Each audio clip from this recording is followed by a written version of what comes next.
দক্ষিণ এশিয়ায় শান্তি চায় বাংলাদেশ, ভারত পাকিস্তান ইস্যুতে আগ বাড়িয়ে মধ্যস্থতা করবে না ঢাকা। বিকেলে পররাষ্ট্র মন্ত্রণালয়ে এক সংবাদ সম্মেলনে এই কথা জানিয়েছেন পররাষ্ট্র উপদেষ্টা তৌহিদ হোসেন।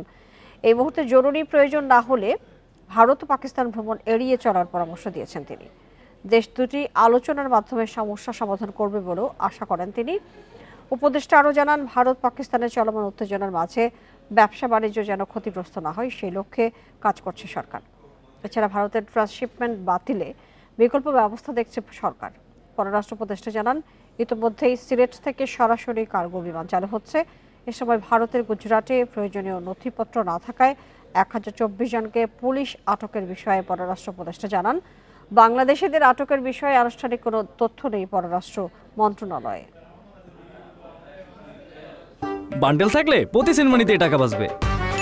বিকাশ সেনমানি বান্ডেল কিনে জিতুন প্রতি লেনদেনে।